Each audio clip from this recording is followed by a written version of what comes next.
ici Stéphane Lévesque. Bienvenue à Télécœur, une émission C'était hier consacrée à l'histoire de notre région avec M. Laurent Dehaye. Vous allez bien, M. Dehaye? Oui, va bien. Bonjour. Oui, vous arrivez de où ce matin? Sainte-Gertrude. Sainte-Gertrude. C'est à peu près 32 km d'ici. Vous y êtes né? Oui, je suis né à Sainte-Gertrude. Je demeure encore à Sainte-Gertrude. Bon. Là, avant de parler du calendrier perpétuel, parce qu'il nous a amené un beau calendrier, tout ça, on va parler un peu de vous. Puis en parlant du calendrier, on va parler de vous aussi, de votre famille.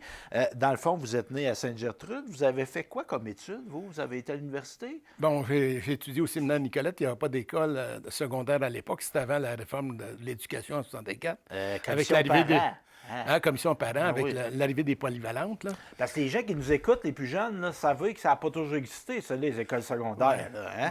Puis c'était un système qui avait ses qualités, mais qui avait ses défauts parce que ça excluait beaucoup de gens, les séminaires. Mais disons, pour le primaire, moi, je considère que c'était quand même bon, là, même si moi, j'ai eu des difficultés au primaire. Ça peut paraître étonnant, monsieur a un doctorat, mais il a comment triplé sa quatrième année. Triplé ma quatrième année, C'est des choses qui arrivent, ça. Mais vous êtes bien repris, on peut dire. Oui.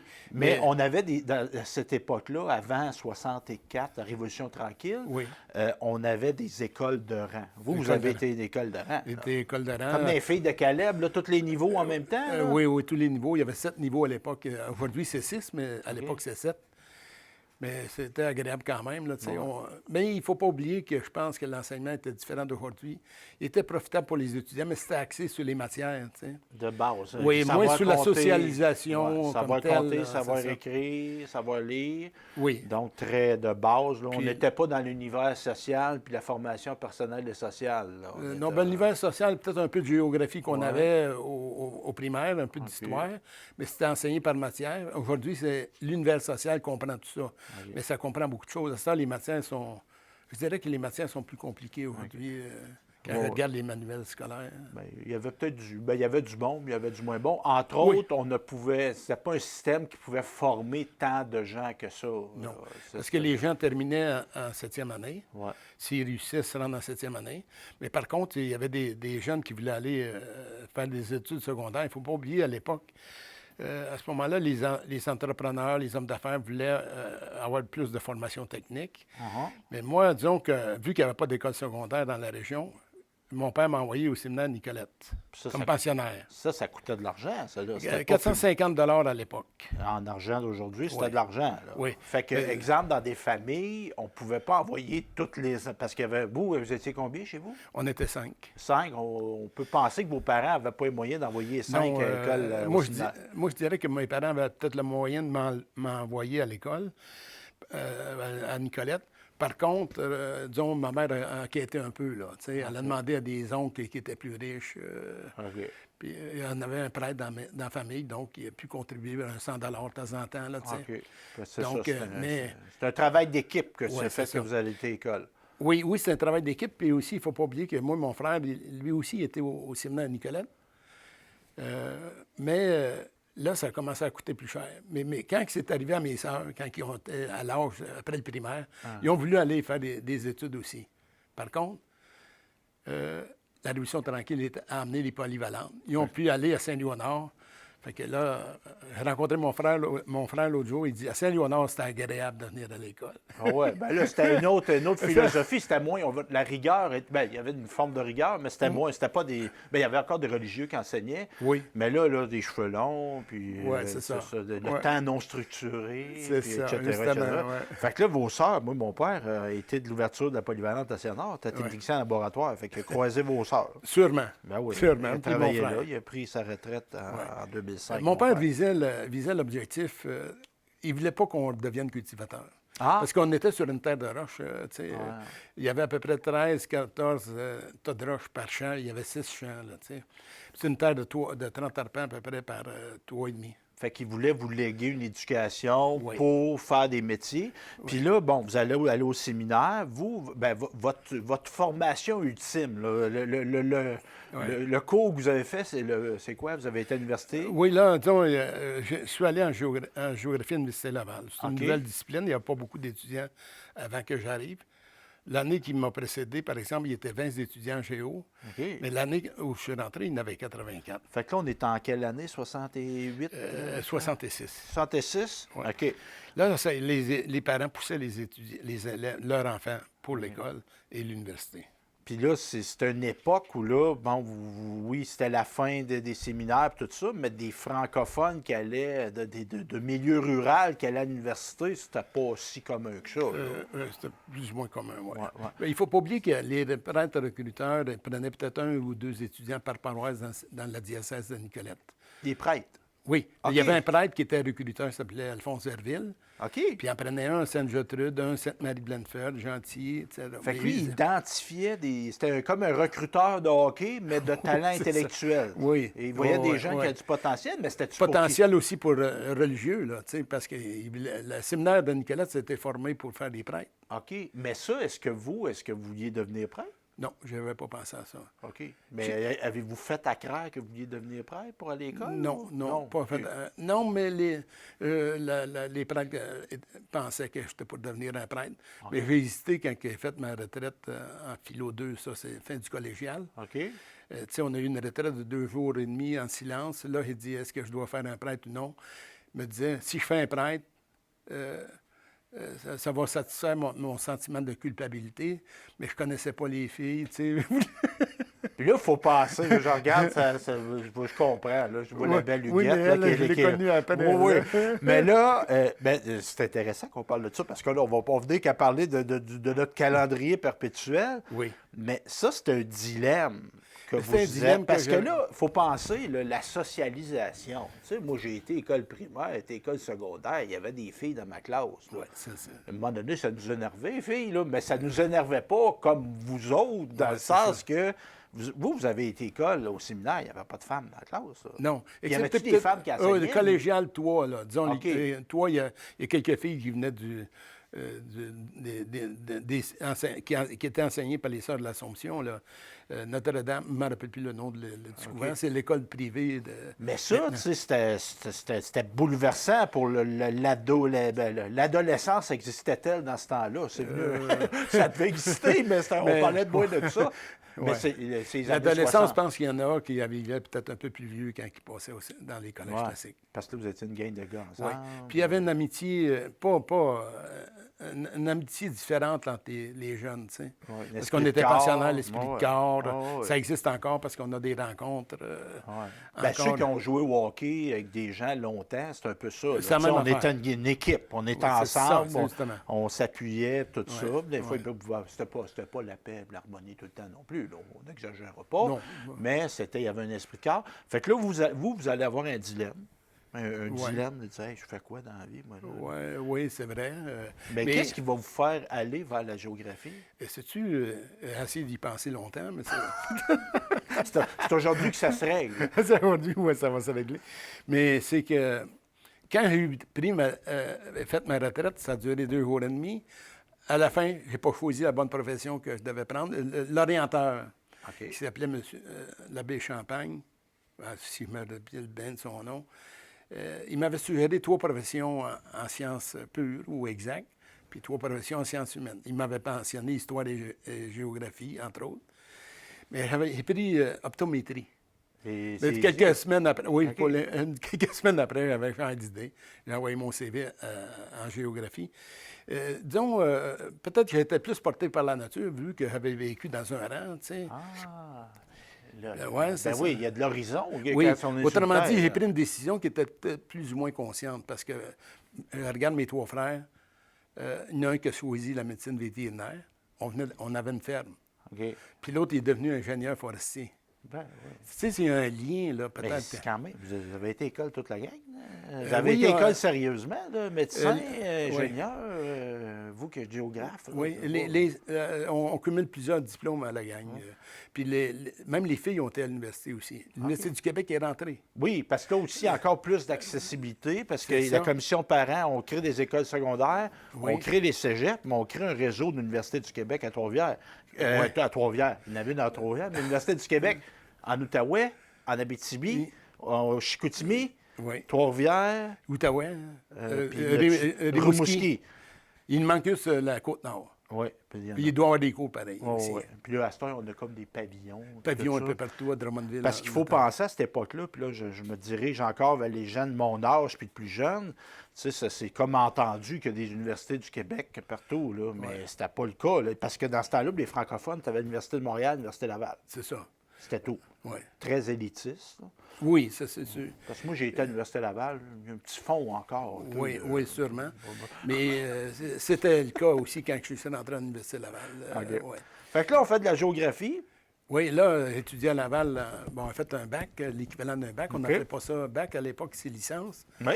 Après ça, j'ai décidé de faire ma maîtrise en géographie à Ottawa. Tu vas me demander pourquoi j'étais à Ottawa. Mais là, à ce moment-là, trois amis s'en allaient à Ottawa. Les autres, ils venaient de cette région-là. Fait qu'ils ont décidé de suivre. J'ai fait ma maîtrise là. C'est beau, Ottawa. Oui. Puis j'ai fait ma maîtrise sur l'influence de l'ouverture du pont La Violette sur la Rive-Sud. Il y en a qui diraient que c'est la capitale d'un très beau pays qui n'est pas le nôtre. Oui, c'est vrai. Donc, on referme la parenthèse. Puis là, j'ai été enseigné à Rouyn-Noranda. Parce que là, l'Outaouais, parce que là, vous êtes formé en géographie. Oui. Je sors avec une maîtrise à Ottawa. Fait que là, on fait quoi avec ça? Oui, mais le premier emploi, j'ai eu quelques emplois avant, un au cégep de Trois-Rivières, mais j'ai décidé de changer parce que je n'aimais pas les matières que je devais enseigner. Au cégep, tu sais, je suis rentré plus les derniers là, en géographie. Tu sais, puis il y avait 2 cours que je n'aimais pas, là, tu sais. Puis j'ai eu une ouverture à l'Université du Québec en Abitibi-Témiscamingue. Je suis allé là. Puis ça, elle est basée à Rouen ou à Val-d'Or? Elle était à Rouen. OK. Elle était à Rouen, mais à l'époque, on donnait des cours dans les grandes villes, comme Amos, Lassar, parce que l'Abitibi, pour un géographe, là, c'est un pays d'espace. Oui, c'était très... Moi, j'ai bien aimé l'Abitibi. C'est une région pionnière, tu sais. Parce que Pierreville, Sainte-Françoise, c'est une bonne trotte, là, mais c'est pas Rouen, Amos, là. Oui. D'ailleurs, quand Desjardins a sorti sa chanson... où il parle de 400 000. Pour moi, ça représente quelque chose. C'est la distance entre Montréal et Rouyn-Noranda. Quand on tournait chez nous après les fêtes, 400 000. C'est beau, l'Abitibi. Oui, c'est beau. Je suis retourné il n'y a pas longtemps. Ça a bien changé. Il y a une chaleur. Les gens, c'est des gens, il y a comme il y a une mentalité de pionnier. C'est des gens qui ont travaillé leur territoire. Là. Ils ne sont pas arrivés, c'était fait l'Abitibi. Ils l'ont fait, l'Abitibi, littéralement. C'est ce que j'ai aimé de l'Abitibi, l'esprit pionnier. J'ai manqué 2 choses. Elle aurait dû faire plus de chasse puis plus de pêche. Mais là, vous étiez dans l'intellectuel. Oui, c'est vrai. Oui, j'avais une tâche assez lourde à l'époque. Fait que c'est ça. Fait que là, gars de terre, on apprend la géographie, on l'enseigne, tout ça. Y a-t-il une spécialité que vous allez développer? Parce qu'évidemment, quand on est universitaire, on devient rapidement plus un généraliste. Là. Souvent, on va se développer des spécialités. Oui. Qu'est-ce que vous allez explorer, travailler? Vos sujets de recherche, c'est quoi? Quand j'étais dans la période abitibienne, c'est sûr, j'ai essayé de me documenter sur l'Abitibi. J'ai fait quelques publications là-dessus. Mais j'ai aussi commencé à travailler sur les villes. Puis, quand l'Université du Québec voulait que j'aille faire mon doctorat, ils ont dit, il faut que tu partes 1 an au moins. On va te donner 75 je pense, de ton salaire, 80 de ton salaire. Puis... mais je devais remettre 2 ans de... Comme un peu à l'armée. On va te former, mais tu vas nous rendre service. J'ai décidé de faire mes travaux sur les villes minières. OK. Fait que c'est ça. C'était proche de la région, je pensais d'y retourner. Ben oui. Excepté ma femme, peut-être. Ben ça, l'amour, quand l'amour se pointe. Mais là, on va faire une parenthèse. Villes minières, lesquelles en particulier? J'avais décidé de prendre des villes minières canadiennes. OK. Plusieurs. C'était un travail un peu général. Je voulais expliquer la croissance. Quels sont les facteurs de croissance? T'sais, à un moment donné, la ville minière, elle plafonne parce que quand il y a eu l'exploitation de la mine, oui, le prix, mettons, l'or est haut. Il y a des de la fluctuations business, aussi. Puis là, mais il y a des villes qui réussissaient à se diversifier. Comme Rouyn-Noranda, d'ailleurs, puis Val-d'Or. C'est ça que je voulais étudier, les facteurs de croissance plus à long terme des villes minières. Parce qu'il y a toujours un danger à de la mono-économie. Oui, c'est ça. C'est quand tu dépends juste d'une affaire, on le voit, on se parle, là, on est vous allez écouter l'émission, peut-être que ça sera réglé, mais là, on est dans les tarifs de Trump, puis ci, puis ça. Mais quand tu as juste un client ou quand tu bases ton économie juste sur une ressource, ça va pas bien. Comment la phrase... Il ne faut pas mettre ses œufs dans le même panier. C'est ça. Mais ça vous... Moi, j'ai un spécialiste, là. devant moi, je vais en profiter. Le développement de la filière batterie, c'est sûr que c'est pas une mine, là. On n'est pas là pour exploiter un minerai, mais est-ce qu'il y a un danger de mettre ces œufs dans le même panier avec cette fameuse filière batterie? Moi, au départ, quand on a pensé de développer la batterie, j'étais contre. D'abord, ça va nuire aux petites entreprises qui payent leurs employés un peu moins cher de l'heure. Puis aussi, disons, c'est encore... Il ne faut pas oublier que le Canada s'est développé sa fourrure, le bois, les mines. Là, aujourd'hui, c'est le développement de l'hydroélectricité qui fait la vente, les revenus du Québec. Qui nous tient beaucoup. Oui, c'est ça. Ouais. Ça, je trouve, c'est dans le même filon historique qu'on a vécu auparavant, tu sais. C'est l'énergie électrique qui domine dans l'établissement de ces usines-là. Là. Fait que votre réflexion, c'est que faut protéger nos petites entreprises. Oui. Parce que ça va rester quand il n'y aura plus de filière batterie. Oui. En me reprenant, c'est que c'est toujours été des facteurs externes ou des besoins externes qui ont expliqué la croissance du Canada. Ouais. La fourrure, le blé, les mines. On l'envoyait en Europe ou on l'envoie aux États-Unis. Là, l'origine est à l'extérieur. Tu sais, la question des batteries, nous, on n'avait pas développé une expérience particulière. C'est différent de Bombardier. Là. Bombardier, c'est une entreprise qui s'est créée au Québec, tu vois. Fait qu'on est un peu encore colonisé. Oui, c'est ça. Parce qu'on dépend de l'étranger, de l'extérieur, pour développer notre industrie. Oui, puis on donne trop d'avantages peut-être à ce moment-là à certaines entreprises. Là. Je pense à Norvolt, tu sais, la quantité d'argent qui va être investi là-dedans. Peut-être rapportera rien. Là. Fait que vu qu'on a des outils collectifs, on devrait s'en servir pour notre collectivité à nous autres. C'est ça. Puis attendre aussi les développeurs. Au lieu d'aller chercher des gens de l'extérieur pour développer l'économie québécoise, il faut attendre les développeurs qui vont vouloir utiliser notre énergie électrique. S'ils viennent ici, là, on va pouvoir, on va pouvoir leur demander peut-être des tarifs plus élevés. De développer notre culture entrepreneuriale. Oui. Notre Québéking. Oui, mais déjà, le Québéking, il est quand même intéressant. Je pense aux PME, moyennes entreprises. Moi, quand je suis rentré à l'UQTR, pas longtemps après, je me suis intégré au centre de recherche PME. Là. J'ai fait des enquêtes auprès des PME. J'étais je connaissais moins les entreprises, mais après mes enquêtes sur le terrain, je me suis aperçu qu'il y avait un entrepreneuriat excellent au Québec. Là. Il y a des très belles entreprises. Là, en bas de 200 employés, 100 employés. Ça fait une entreprise qui est plus mobile, qui est plus, tourner de bord un paquebot, c'est plus dur que de chaloupe. Fait que là, on est plus mobile, on peut changer la production, etc. Puis souvent, c'est des gens qui ont... Parce que moi aussi, la grande entreprise, j'ai rien... pas rien contre, là, mais tu sais, exemple, c'est pas des gens nécessairement qui sont dans la communauté et qui vont appuyer nos commandites, notre patrimoine de Bécancour, parce que vous y êtes impliqués. Fait que là, juste pour comprendre, on referme cette parenthèse-là. Juste comprendre, là, vous êtes en Abitibi, vous enseignez, vous faites votre vie là. Oui. Mais là, vous revenez chez vous à la retraite ou... Non, mais là, il est passé juste 3 ans en Abitibi. Ah, OK. Fait quand il était étudié 3 ans au doctorat de l'Université Laval. OK. Mais tu sais, quand j'ai voulu me retourner à Rouen, ils ont dit non, tu ne reviens pas, on élimine plusieurs cours de la géographie. Ah, OK. Tu sais, on a resserré les programmes à Rouen-Noranda, à l'Université du Québec à Rouen, parce que c'est une petite région, tu sais. Le bassin d'alimentation d'étudiants pour chacun des programmes était pas assez élevé. Ils ont regroupé des cours, etc. Donc, là, ils ont dit, on te dégage de ton engagement, là, les années que tu dois nous remettre, on te dégage de ça. Si tu m'as envoyé une lettre tout de suite, là, elle l'a faite à Québec, dans un hôtel, faut que tu écrives, tu dis, je démissionne. OK. Fait que là, je me retrouvais sans mais là, vous avez été recruté ici? Oui, là, j'ai commencé tout de suite à faire mes demandes d'emploi, mais tu sais, avec un doctorat, les chances sont moins grandes dans certaines activités. Pour la fonction publique, il n'y avait pas trop de problèmes. Mais c'est l'UQTR qui m'a appelé. Ah! Fait que là, les autres, ils avaient perdu 4 profs dans l'année. OK. Parce qu'ils étaient partis ailleurs, il y avait des Français. Fait que moi, j'ai pu intégrer l'UQTR avec bonheur.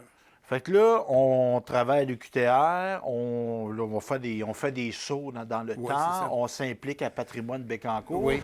Moi, je vous découvre avec la revue de Patrimoine Bécancour. Je disais, Laurent Deshaies, il écrit ses granges à Dîmes, il écrit ceci et ça. Il dit, moi, Raymond Cormier. J'ai dit, Raymond, donne-moi son numéro de téléphone, je vais l'appeler. Fait que c'est pour ça qu'on est là aujourd'hui.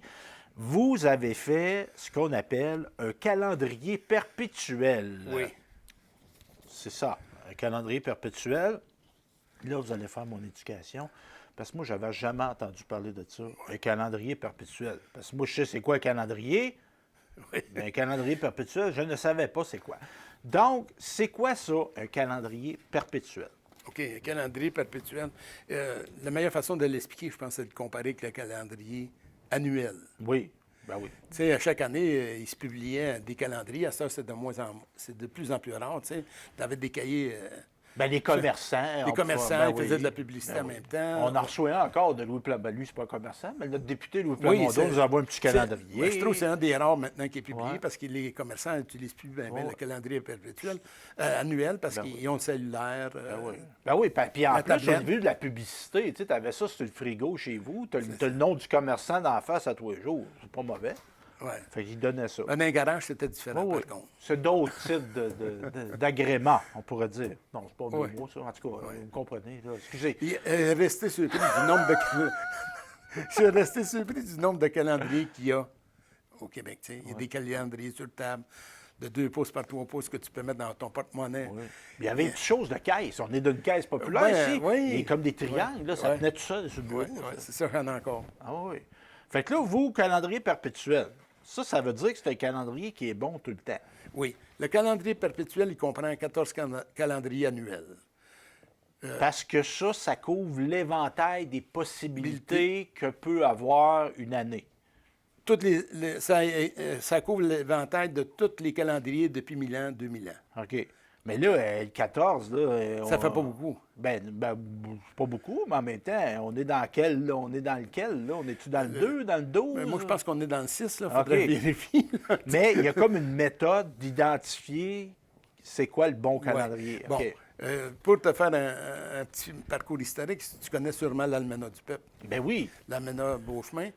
Dans cet almanach, il y avait une méthode pour calculer, produire des calendriers perpétuels. C'est des petits calculs.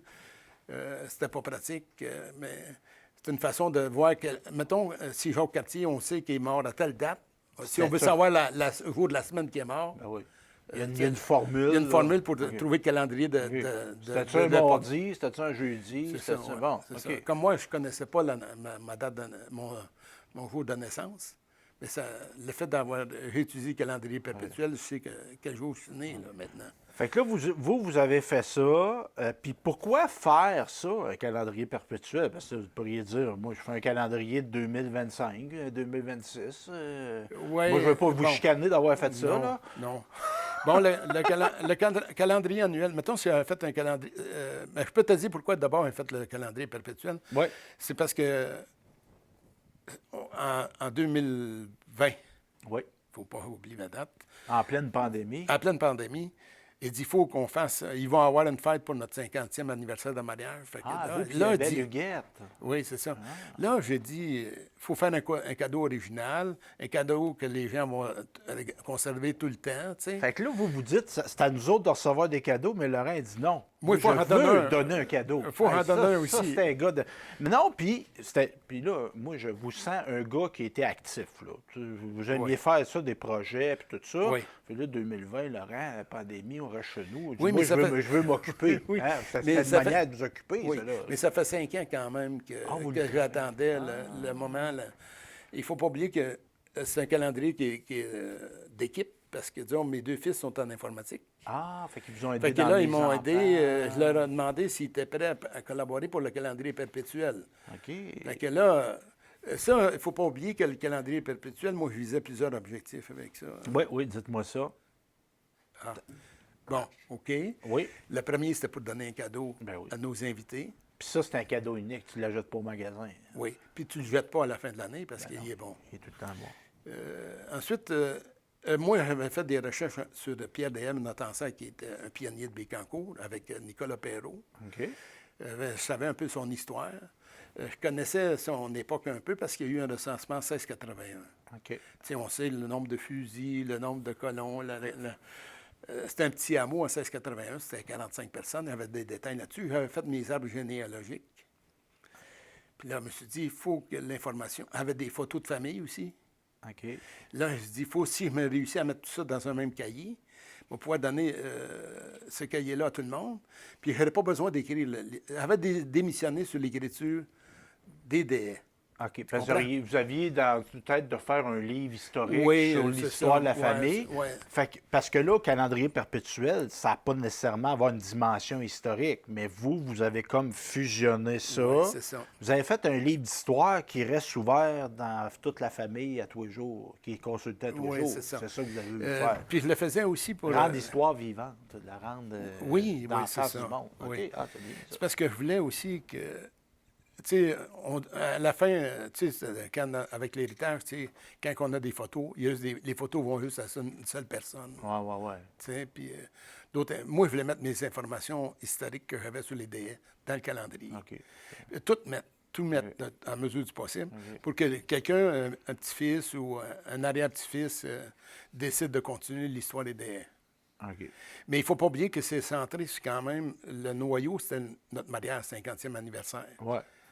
Puis là, la descendance qui est issue de cette union-là de Huguette et Laurent. Puis les enfants, les petits-enfants, oui, puis etc. aussi l'ascendance. Oui, avant. Avant, S'il y a eu Laurent et Huguette, c'est parce qu'il y a eu des parents, etc. C'est ça, OK. oui. Ça donne l'idée du concept, tu sais. Tu as 14 calendriers, donc tu peux faire 14 thèmes autour de l'histoire de la famille, depuis les grands-parents jusqu'à nos petits-enfants. Puis ça, on va y venir tantôt. Puis là, évidemment, il y a peut-être des gens que ça va allumer. Là, ça, là. Ah, Colin, c'est bien intéressant. Je voudrais en faire un. Mais ça se fait pas en criant ciseaux, ça, là. Non. On veut pas décourager personne.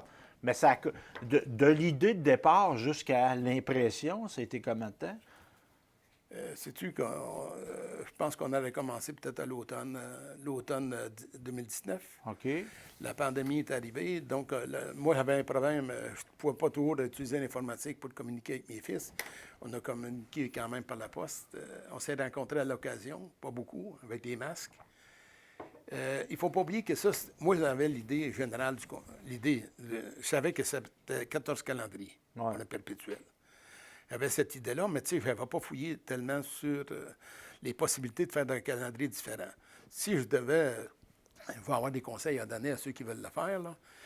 Nous, on a construit le calendrier à mesure, graduellement. C'est comme si on construisait l'avion en plein vol. Tu sais. Bon, oui. Bien, ça, on l'a entendu pendant la pandémie. Oui, c'est ça. Fait que là, c'est ça que ça a donné. Tu sais. Mon fils a fait des choses. C'est lui qui s'occupait de l'informatique. Mes deux fils s'occupaient de l'informatique. Ils ont fait des choses qui m'ont obligé à réviser le contenu du calendrier graduellement. Là. Parce que le contenant influençait le contenu, le contenu influençait le contenant. Oui, parce que des fois, c'est ça. Vous n'aviez peut-être pas pensé à ça, eux autres qui arrivent avec une idée, tout ça. Oui. Donc, c'est ça. Fait que c'est du travail, mais ça se fait par du monde. Donc, 14 calendriers annuels pour faire 2 parties. Donc, comment vous l'avez divisé? Puis on va le voir à l'écran. Vous m'avez envoyé le PDF du document. Tu l'as reçu, oui. On va l'intégrer au montage. Donc, comment vous l'avez divisé? C'est dans le fond des photos et le calendrier. C'est comme, il se déroule comme ça. Oui, c'est ça. En haut, ben, tu vois, c'est des photos en général, des mosaïque, figures. Là, Puis en bas, il y a le calendrier. OK. Bon, là, en haut, c'était ça. Il y avait 14 calendriers, 14 hauts. Okay. C'est quoi les thèmes? OK. Là, moi, je voulais partir des grands-parents du Guette puis les miens, de mes parents. Ça faisait donc 4 calendriers, ça. Après ça, j'ai parlé du Huguette. J'ai réservé une page, un haut à Huguette. OK. Tu sais, quand elle était jeune, avant de se marier. Ben oui. Après ça, il y a eu ma page à moi, là, avant que je me marie également. Ben oui. Puis là, il y avait le mariage, notre rencontre. Là, c'était les photos du mariage en 70. OK. Vu que c'était pour notre anniversaire de mariage, il fallait mettre une photo des photos du mariage en 70. Ben oui. Fait que, après ça, c'était... T'as-tu l'été?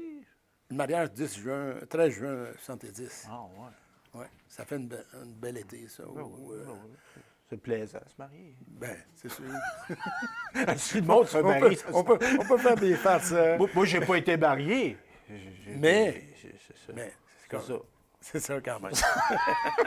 Donc, on retourne des photos, puis je trouve que, tu sais, comme vous disiez tantôt, tu sais, quelqu'un a la photo chez eux d'un album, mais ça meurt là un peu. Tu sais, la personne va la regarder, mais tandis que là, vous avez comme récupéré des photos, vous les avez numérisées, vous les faites vivre, vous gardez la mémoire de votre famille en faisant ça. Donc, c'est ça. Et vous avez mis aussi une section, dans le fond, à droite sur chaque page. Oui, disons, après moi, ici, pour les pages du haut, excuse. Oui. Pour les pages du haut, ben, il y a eu ma famille à moi, mes enfants, ils avaient chacun leur page. Puis là, on a mis des arbres généalogiques de nos ancêtres avec une petite biographie de nos ancêtres. OK. Puis on a aussi de l'information là, qui se retrouve ici dans la colonne. Oui, ça, c'est Éric, mon premier fils, qui, lui, s'occupait de la mise en page. Il avait décidé il m'avait présenté un cahier vide avec juste le calendrier, pas d'informations. Mais il avait laissé un carreau à droite et un carreau en bas. C'est un ratoureux, ça. Oui, mais pour moi, ça me posait un problème, tu sais. Et quelle information je dois mettre là-dedans? Tantôt, vous me disiez, le contenant a influencé le contenu. Il mais m'a prévu un espace, il faudrait bien que je le remplisse. Oui, c'est ça. OK. Fait que là, j'ai décidé de faire des petites biographies des grands-parents du Guet, de mes grands-parents. Tu sais, il y avait naissance, mariage, décès, activité principale, les loisirs, des fois. Fait que là, on imprime ça. Comment que vous avez fait de copies? 100 copies. 100 copies. Fait que là, c'est quand est-ce que c'est remis, ça? Ça a été remis, là, notre 50e anniversaire de mariage n'a pas eu lieu. Il a eu lieu, c'est avec les membres de ma famille. Ben là, on les a distribués quand on a rencontré le monde. OK. Tous les enfants, puis tous les frères et sœurs en ont eu, plus leurs enfants à eux. On a fait 100 copies, donc on a distribué un peu partout là, dans notre famille. J'en ai donné quelques-uns à mes amis parce qu'il y avait une page d'amis là-dedans. Avez-vous versé ça aux Archives nationales, vous, là? On y pense pas tout le temps. Non, ça, j'y ai pas pensé, évidemment. Mais c'est pas trop tard. Non, moi, j'ai auto-édité des livres, moi, dans ma vie, puis je les ai versés, parce que ça crée une copie quelque part, peut-être un chercheur, parce qu'il y a quelque chose, moi, de significatif. Parce que oui, c'est votre famille, mais le travail, c'est le portrait d'une famille du Québec, d'un enfant en deux périodes, l'avant-révolution tranquille, l'après-révolution tranquille. Puis il y a quelque chose de significatif. Donc, les gens, ils devaient être contents là, de le recevoir. Oui, ça a été bien reçu. Et il ne faut pas oublier que là, je l'ai laissé à Patrimoine Bécancour, la bibliothèque de Bécancour, là, et les archives du séminaire de Nicolette en bas de l'FHC, l'ont aussi. OK. Fait que vous avez... Mais j'avais oublié non, je sais bien, mais ton idée est bonne. Ben oui. Ça se fait par du monde. Donc, c'est ça. Question curieuse, parce qu'on va peut-être inspirer des gens. Ça coûte, évidemment, le temps. Hein? Le temps. Oui, ça, le temps, puis ça, c'est la thématique du calendrier. Le temps fuit. Tempus Fugi. Comme ça? Ouais. C'est en latin. Le temps fuit. Ça a pris du temps. C'est la phrase la plus courte que j'ai trouvée. Mais, outre le temps, comment ça coûte de faire ça? Sais-tu, je m'en rappelle plus tellement. Je m'en rappelle pas de la facture. OK. Mais moi, je dis que ça vaut au moins 10 chacun. Oui, c'est ça. C'est beau, c'est en couleur, il y a fini glacé, tout ça. C'est de l'argent, mais en même temps, mais quoi? Si tu envoies une photo avec un cadre, peut-être les gens vont payer 8-9$ pareil. Oh, oui. Moi, je l'ai reçu de la part des gens, là, puis je me dis ça vaut assez cher. Ça vaut mon cher. Mais c'est le temps que ça a pris pour. Je ne calcule pas notre temps ni celui de mes fils. Mais en amour, on ne compte pas. C'est vrai. Ça, ça pourrait être mon thème de calendrier perpétuel, ça. En amour, on ne compte pas. Donc, les gens ont été très heureux de recevoir ça. Évidemment, c'est un ouvrage. Ah, il est bien beau, ce petit gars-là. C'est qui, ça? Ça, c'est mon fils, mon deuxième fils, belle Sylvain. Photo. C'est une très belle photo. Ah oui, ben oui. Il ressemble à son père. Il est beau comme sa mère. Donc, pourquoi le calendrier... Bon, comment il a été reçu? Les conseils, parce que là, moi, je veux qu'on inspire des gens à faire ça. Quels conseils voudriez donner aux gens qui voudraient se lancer dans cette aventure de faire un calendrier perpétuel? Bon, moi, c'est sûr qu'il y a des conseils... pour les conseils, j'aimerais dire peut-être les erreurs à ne pas faire. On va profiter de son expérience. Ça, c'est un enseignant. Ça, c'est un vrai professeur. Ça. Au début, moi, j'avais une idée simpliste du calendrier perpétuel, mais n'était pas documenté. moi, j'avais décidé de mettre toutes les informations disponibles sur ma famille dans ce cahier-là. Mais tu as aperçu, avait 14 calendriers possibles, mais j'avais 15 sujets. Ça a débordé. Déjà, il y a eu comme une erreur. Là. Ah, Il y avait un 15e sujet. Le 15e sujet, ça devait être la biographie de mon ancêtre Pierre Dehaye sur une page, avec un calendrier à bas, mais il n'y avait pas de calendrier. Fait que, et je me suis rajusté à ce niveau-là. J'ai dû aller chercher de l'information additionnelle, même si j'en avais beaucoup. okay. Notamment les photos. Tu sais, les photos des grands-parents du Guette, par exemple, ils les avaient pas.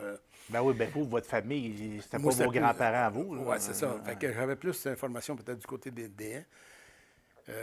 Mais les conseils, commencer tôt.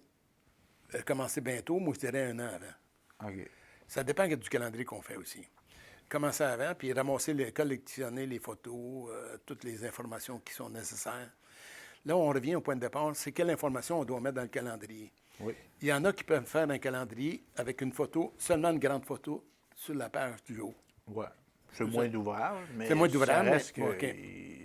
Oui. ça élimine des photos. Et ça, on était au maximum, tu sais, des choses, d'informations qu'on a pu mettre dedans. Là.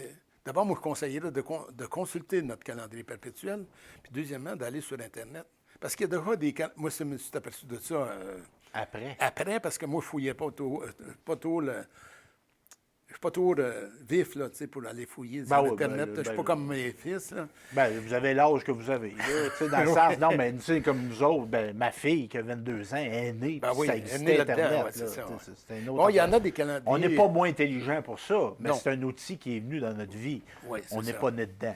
Fait que si tu vas sur Internet, tu vas retrouver des formats. Il y a comme un des format canevas. canevas préparé. Ah! Fait que les gens, eux, ça mettre la photo dedans. Là, tu sais. Ben oui. C'est plus facile. Ben oui. Tandis que vous l'avez appris après que ça existait ça. Fait Oui. que vous avez Mais- fait votre canevas. Ben, Oui, mais... il y a de la satisfaction. Oui, mieux mon canevas que ceux de... Tu sais, quand tu restes d'une maison que c'est toi qui as bâti, c'est plus valorisant que Excepté quand on doit être obligé de rénover. Ah, ben ça, c'est des choses qui arrivent, ça. Donc, je suis là-dedans, moi, là, justement, ici. Donc, comme on dit, peut-être partir d'un canevas existant. Mais Oui, ça, c'est pour les gens qui sont moins formés en informatique. Ouais. Moi, il ne faut pas oublier que j'avais une chance, j'avais 2 fils informatiques. Il y en a un qui a fait toute la numérisation, l'autre la mise en page. Tu sais. Numérisation, dans le fond, les photos existaient en format papier. Dans oui, le fond, c'est ça, on les c'est passe dans ça. quelque chose qui numérise, C'est puis ça, là, ils justement. deviennent informatisés. Ouais. là. Les autres, ils ont fait le choix des photos aussi parce qu'ils ne pouvaient pas tout mettre. Là. Il ne faut pas oublier qu'il y a 250 photos au moins là-dedans. Wow! OK. C'est comme un album de famille Oh oui, aussi. c'est ça. Puis là, il fallait, là aussi, c'était un autre problème, identifier les noms des personnes. Oui. C'est bien beau récupérer des photos, mais il faut mettre un nom. Mais ça vous a amené à, tu sais, on se rappelle des souvenirs, on appelle on jase, tout ça. Ça reste qu'il y a une démarche, c'est intéressant de faire ça. Là. Oui. C'est de l'investigation que j'avais faite. là. Oui, c'est Ben, comme de la une recherche. petite recherche. Oui, Oui, oui. c'est ça. ouais. C'est ça. C'est sûr que je ne suis pas les villes minières du Canada, là, mais ça reste que c'est ça- la même méthode pareil. Oui, ça nous apprend à connaître aussi la famille. Ben oui. Puis de ce côté-là, c'est intéressant parce qu'on l'a distribué aussi aux cousins, là, à mes cousins, par exemple. Fait que... Fait que ça, c'est un conseil. Avez-vous d'autres conseils à ceux qui voudraient faire un calendrier comme Bon, le vôtre? le principal conseil, je dirais, faire une équipe de famille. Ah, pour Tu sais, faire... regrouper quelques membres de la famille pour faire ça. Ça permet des échanges dans la famille. Puis aussi, disons, celui qui va organiser le calendrier comme moi, là, j'étais plus vieux que mes fils, évidemment.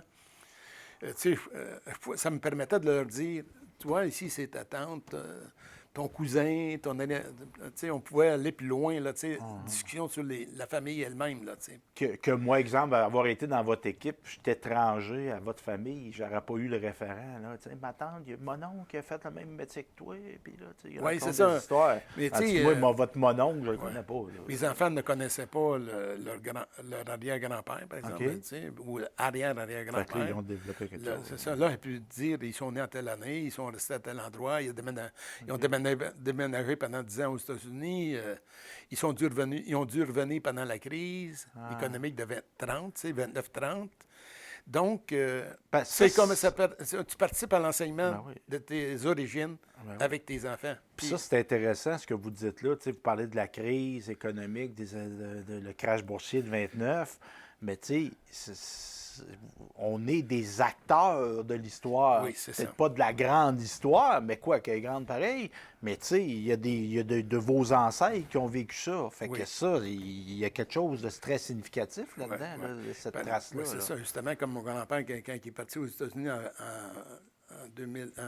1923, l'agriculture allait mal au Québec. Uh-huh. Ils ne vendaient plus les produits agricoles, ça ne se vendait plus. Ouais.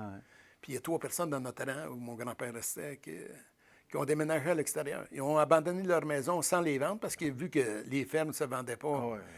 Mais lui, quand que mon grand-père était aux États-Unis, il y avait des jeunes enfants avec lui. Il y en a la moitié qui est resté aux États-Unis. Ah ouais. Lui, il est revenu en 30, mais les autres étaient mariés, ils ont resté là-bas. Ils tu sais. ont-tu anglicisé leur nom ou c'est des DA encore? Non, c'était DM encore. OK. Peut-être qu'ils sont mal prononcés, le mot DM. Oui, oui, oui. Puis là, on parle de quoi dans Massachusetts? Oui, Connecticut, c'est ça. Il Parce travaille- que ça a beaucoup changé la donne à plein Oui. de niveaux. Politiquement, notre poids dans le Canada aurait été... On aurait été quasiment les Anglais du Canada, par le Oui. nombre. Normalement, S'il n'y avait pas eu... C'est comment qu'on a... j'ai un grand dérangement, ça, c'est les Acadiens. Mais comment qu'on appelait ça? les Franco-Américains. Oui, c'est ça, qui sont partis parce que famille trop nombreuse, famille Ouais, c'est d'agriculteurs, on ne peut pas faire vivre tous les enfants, ça, fait qu'il c'est manque ça. de terre, fait que là, on s'en va travailler dans les Puis manufactures. les terres ne se subdivisaient pas. Ouais. Pour que les enfants puissent vivre, il fallait qu'ils développent une terre plus loin, la bûcher puis la mettre en culture. Mais il ne faut pas oublier, si tu regardes le calendrier, moi j'ai regardé le nombre d'enfants par génération, ça passe de 12 à 2. Ouais. 12 enfants à 2 enfants par famille. Mais là, c'était une crise économique. Là. Ça veut dire, il y avait une crise agricole au Québec. Oui. Puis il faut penser que là, comme là, on est quoi, 7 millions de francophones au Québec? C'est 9. 9? Oui, on a de la misère à suivre, mais c'est 9. Mais francophones. Mais pour l'Amérique... Mais on a arrêté peut-être si ces gens-là n'étaient pas partis.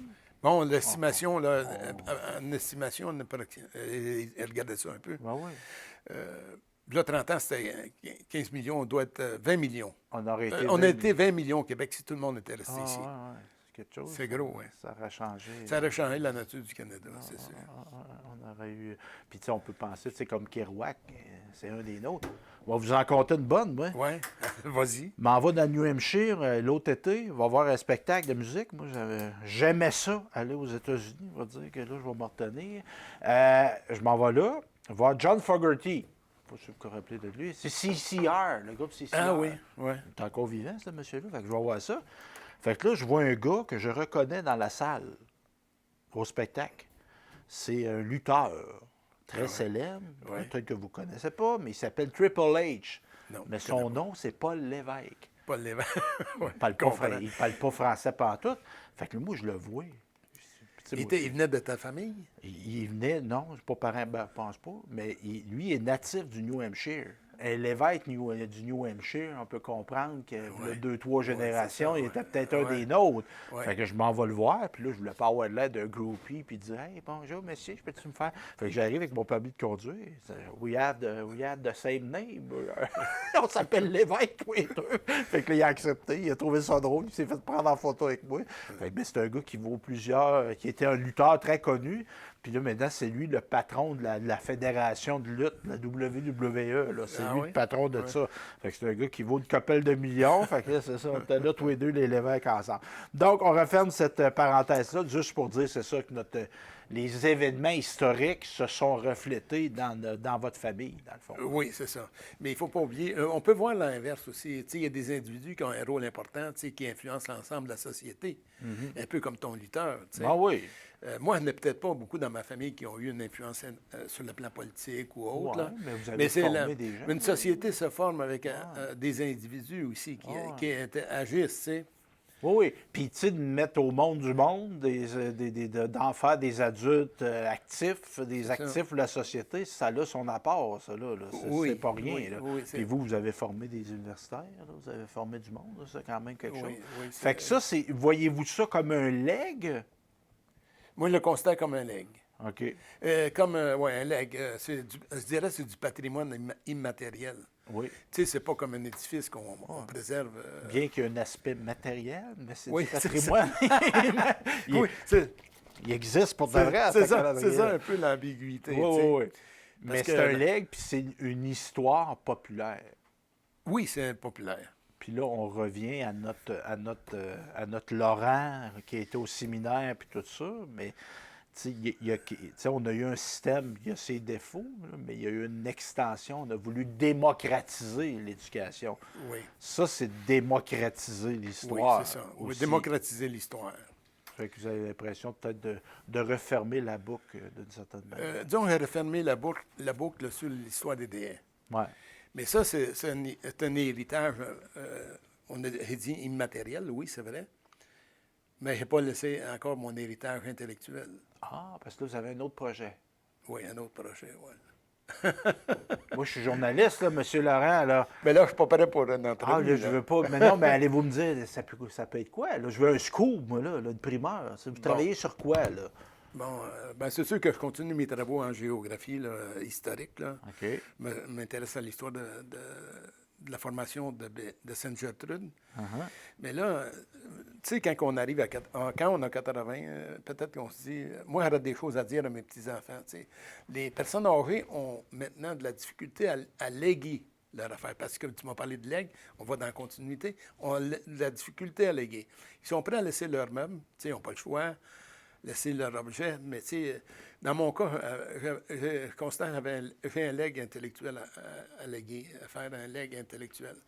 Parce que je ne suis pas content de l'évolution du monde. OK. Du monde en général, la planète, puis du Québec, du Canada, de l'Amérique du Nord, surtout dans notre contexte. Moi, je me dis, j'ai quelque chose à léguer. J'ai été dans le monde intellectuel depuis depuis le début, depuis mon 14 ans. Là, fait que là, j'ai des choses à dire. Mon père, lui, contrairement à mon père, qui, lui, croyait au modernisme, il a connu l'arrivée de l'automobile, l'avion, les autobus, la TV, la radio. Lui, il avait une conception moderne du monde. Il n'était pas contre, il n'était pas négatif.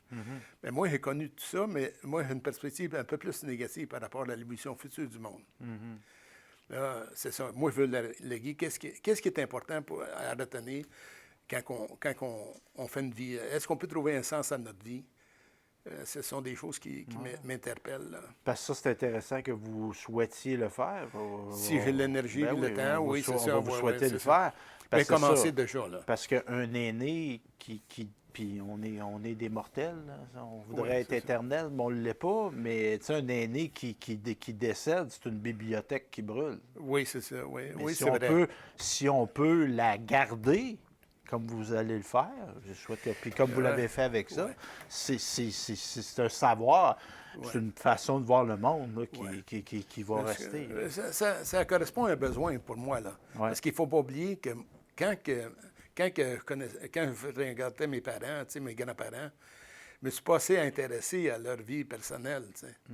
J'aurais dû poser des questions, mais il ne faut pas oublier que j'étais en train d'étudier, j'étais en train de me former pour un emploi. Ensuite, j'ai eu ma job qui m'a pris beaucoup de temps. Ben, la vie. Oui, la vie. Mais tu sais, on oublie qu'on a des ancêtres, là, tu sais. Temps pousse, Fuji. Oui, le temps. Mais c'est ça pareil. Ouais, mais on est dans la vie. On est dans la vie. Oui. Mais il reste, puis moi, je trouve que vous avez fait œuvre là-dedans, puis collectivement, on a fait œuvre aussi en se donnant des institutions publiques. Mais tu sais, on a eu parfois la perception, il y a la grande histoire puis il y a la petite histoire. Mais tu sais, vos grands-parents, ce qu'ils avaient fait, c'était de l'histoire. Ils auraient pu faire ça, eux autres aussi. Ils n'avaient peut-être pas le temps. Là. Puis il n'y avait pas les capacités qu'on a aujourd'hui, les possibilités qu'on a aujourd'hui. Fait qu'on peut. Écoute, l'imprimerie, tout ça, ça compte. Là. Oui, c'était pas... L'ordinateur, taper un texte à dactylo, c'était difficile, là, tu sais. Donc, très intéressant. Pour conclure, donc, cet ouvrage-là est disponible pour consultation à la bibliothèque de Bécancour. On l'a aussi à Patrimoine Bécancour. Vous continuez d'être impliqué avec Patrimoine Bécancour, M. Oui, mais là, pas directement comme administration, comme administrateur. Mais là, je continue mes travaux en histoire, moi, là. L'histoire de Bécancour. Puis là, j'ai tendance à regrouper mes informations que j'ai accumulées sur Bécancour, parce qu'il a accumulé beaucoup de choses. Moi, je suis un ramasseur. Synthétisé, puis... Vous jouez au hockey sérieusement, vous, M. Dayer? De 14 ans à 21 ans. Ouais. Quelle position? Bon, j'étais... Sur le banc des punitions? Non, mais j'étais à la défense. OK. Puis, à un moment donné, au Collège classique, il y avait des élèves dans ma classe qui ils participaient pas des hockey. Ils avaient décidé de créer... Habituellement, tu sais, moi, j'étais sur la fin, au collégial, là, il y avait peut-être 15 étudiants dans ma classe qui ne faisaient pas de hockey. C'était les meilleurs qui allaient, mais à l'époque, quand tu as 19-20 ans, tu es dans senior, moyen, puis junior. OK. Mais tu sais, quand tu as 20 ans, il n'y a pas une ligue, veut dire une équipe qui s'appelle junior. Uh-huh. Moi, j'ai décidé de regrouper mes confrères de classe une année pour former une équipe. C'est la première fois qu'on leur demandait de participer à une équipe de hockey. Okay. Fait que là, je me suis retrouvé en avant et décidé de prendre le poste d'avant au lieu de défense. Parce qu'il m'a fait une passe à palette. Pour la future émission, c'était hier. Vous dites que vous ramassez des affaires. On va parler de ça, de ramassage, de dénicher des objets, des choses. Donc, merci, M. Laurent Deshaies. Puis, si on veut rentrer en contact avec vous, je pense qu'on peut passer par Patrimoine Bécancour. Oui. Ils ont vos coordonnées. Oui. S'il y a des gens qui, vraiment inspirés, se disent moi, j'aimerais ça, j'ose avec Laurent, puis pas le faire à ma place. Là. Mais si les gens veulent me consulter pour ça, pas de problème. Aussi, pour d'autres rencontres agréables concernant l'histoire, ça m'intéresse. Bon, donc, on peut passer par Patrimoine Bécancour. Bien, M. Laurent Deshaies, très intéressant, et ce n'est pas la dernière fois qu'on se voit. Hein? Merci. En tout cas, merci de m'avoir accueilli. Merci. C'était hier. Et si vous avez des suggestions de sujets pour cette émission consacrée à notre histoire régionale, si vous voulez entrer en contact avec l'équipe de Télécœur, vous pouvez me contacter directement à info@télécœur.tv ou par téléphone au 418-654-8486. Je vous invite aussi à nous suivre sur les Amis de Télécœur sur Facebook. On a également une page Vimeo, une page YouTube, une page TikTok et on est même rendu sur Instagram, rien de moins. Donc, c'est un rendez-vous et merci d'avoir été là.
J'ai un band de garage, on joue du gros rock, on capote sur N-Trax, pis David Lee Roth, les amplis Marshalls, pis la grosse guitare en bas dans cave chez nous.